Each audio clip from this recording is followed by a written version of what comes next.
Hello everyone, it is me, Game Penguin 21, and today, oh boy. So this is going to be like a smaller video. One, I'm not going to really talk about any video in particular, but I just wanted to talk about at least this subject so people know that I am at least aware of it. Now, Dreamcast guy made a video on this, and of course, when I say that, a lot of people are going to be like, oh, that's a bad example. Yeah, I know, and I don't agree with the fact that he thinks that this is a big rumor and that this might actually end up happening. But there is at least some weird truths in there, but I don't think that in the end this is correct or that this is going to happen, but given the evaluation, it's very strange how weird this is. So, you know what? Upon doing at least a little bit of a further investigation, there is something that I just wanted to talk about that I find quite interesting here. With that being said, what are we talking about? Well, it's the fact that not the fact, but it's the weird rumor that Xbox is looking to buy out Steam. Now, obviously, both Steam and Nintendo have been, or Valve and Nintendo has been at least talked about under the guise of Microsoft for whatever reason. At least according to some articles and things that people have read. But recently, someone came out that they were actually presented with an offer of $16 billion in order to buy out the company. And I, as well as most people, don't think that that's actually the case here. But when you look at that $16 billion, some people are like, well, that sort of seems like undervaluing the company because they provide a service for a lot of people. Weirdly, strangely, oddly, unsure as to how actually accurate that 16 billion is, I just decided to do a little bit of my own research and came back with that's not as weird of a number as some people might think. Now, the 16 billion itself is the actual double market value as to what Valve is currently worth. If you do a little bit of a digging as to seeming Valve, like their market worth or their net worth or how much the company itself is worth, you come out to around $7 to $9 billion. Now, this is according to various sources around the internet, so unsure, but a lot of them do seem to be at least somewhat reputable, and I'll throw a couple of weird sources up on the screen right now as I'm talking. But overall, this seems to be the set amount that the company has a value with, at least in the current last 5-ish years. So again, the numbers that I'm showing are from around 2022, so their market value has most likely gone up at this point. But they at least seem to be within the ballpark of around 8 billion, with the forecast about 14 billion to be kind of the growth path they're currently on. Now, again, that in and of itself doesn't seem like the world's biggest numbers. And, of course, in terms of giant market stuff, yes. Now, again, I am unsure if Valve themselves, makes a lot of money or if Gabe Newell's, just even his net worth, is worth that much. I forget specifically. But overall, it's one of those things where you look at it and you're like, that seems very odd, and it does kind of make sense in some regards, because it depends. The amount of money that Valve makes is usually all from Steam. I would say around 80 to 90% of that does come from Steam in terms of their value and what they bring to the market. But the services that they bring, you can't really put a price tag on those in terms of at least what they do philosophical-wise, and we'll get into that as well. But the second one is that Microsoft already has their own storefronts, and they actually have a couple of different storefronts on the on their own platform, obviously because they own Windows. Now, to be fair, this isn't the biggest thing, and this seems to be more coincidental. So let's off some other examples of people who have gone against Valve but have now cooperated with them. Seem to be around Ubisoft, EA, and Activision Blizzard. All of three of those competitors have had their own launchers and their own accounts and stuff, which is still annoying, by the way. But their games, or at least a substantial amount of their games, have also come to Steam or have come back to Steam.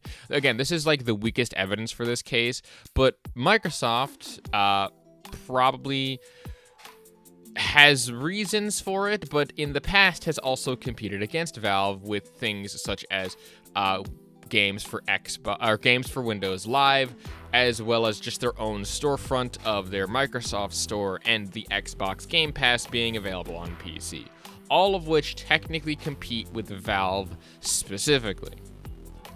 Now, again, those are also really big evidences against this point of this 16 billion supposed maybe deal. But another big one is that Steam holds a lot of different values that don't seem to align with Microsoft in some way, shape, or form.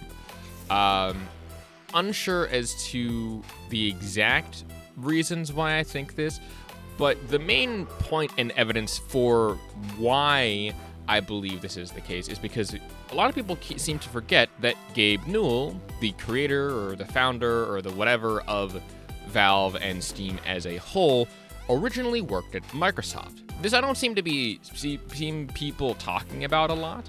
And while yes, former workers going off to form their own companies isn't unheard of, it's very rarely that they're this successful as Valve has been. Now, obviously, again, this isn't to say that Gabe would be against this idea, but you'd probably have to offer him, like, the entirety of Microsoft, and Steam would have to be running the show here. But at the same time, I think that he just... Again, it's one of those things where the history of it kind of defines how they go to the future.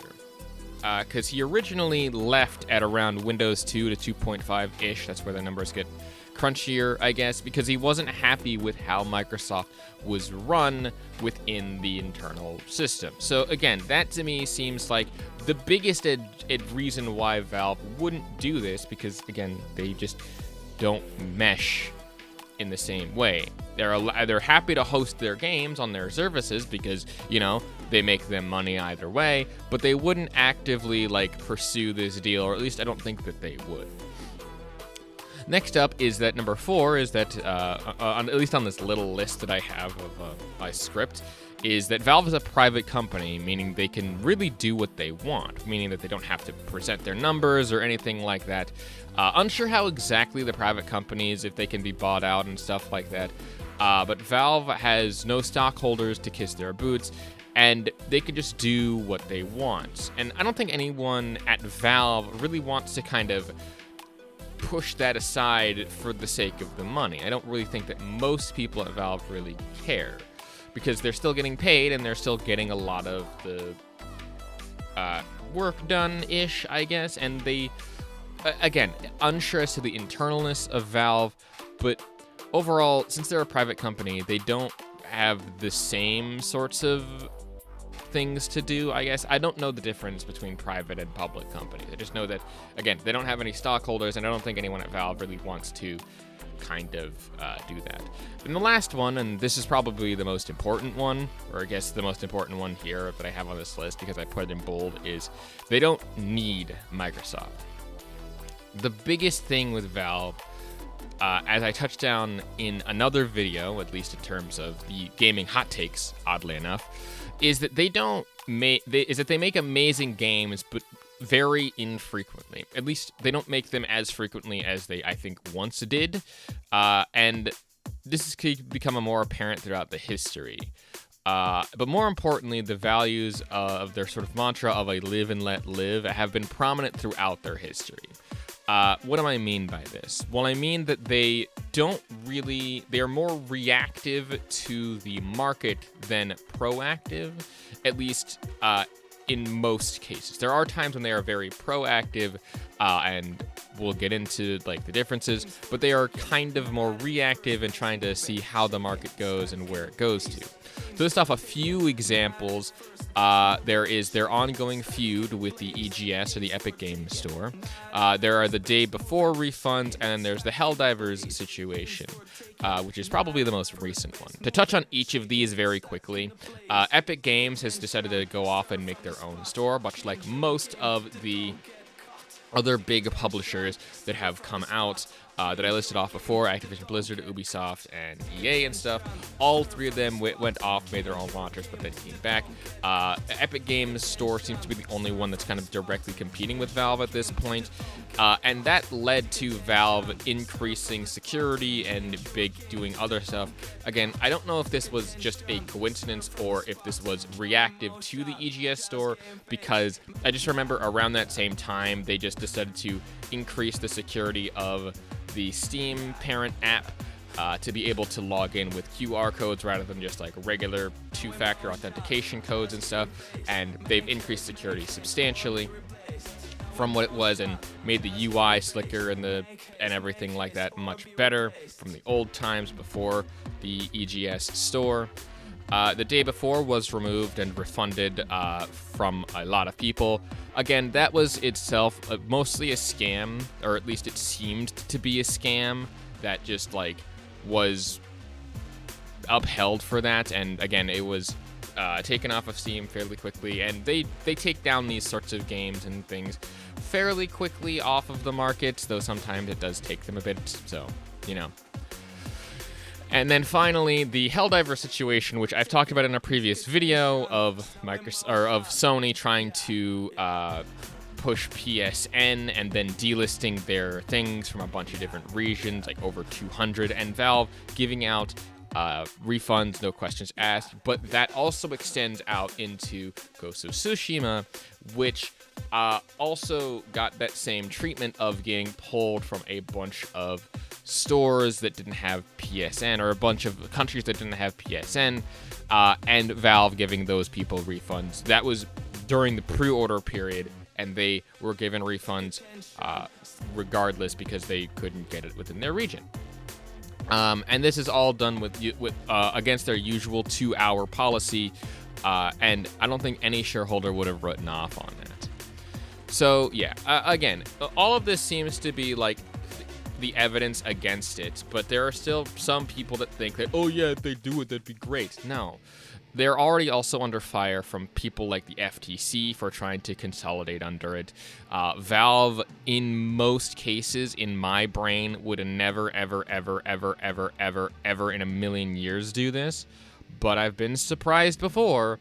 But again, it's next to impossible, at least to me, as I sit here right now recording this video, to that. I wouldn't write it off completely, but like, I think you would have an easier time trying to tow the sun with a tow truck than you would anything having to do with this situation. But I think that that'll really about do it for this. This is just a quicker video to kind of just put out for a Saturday video. And I just wanted to talk about this because, quite honestly, that's really all that it is. If you like what it is that I do and want to help me reach 1K subscribers by the end of this year, please and thank you. Your viewership is always enough.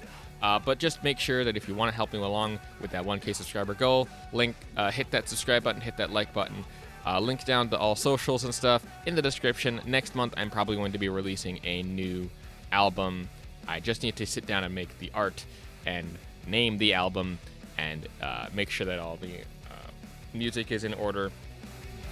But with all that being said, thank you again so much for watching. My name is Dreamcast 21, and a peace.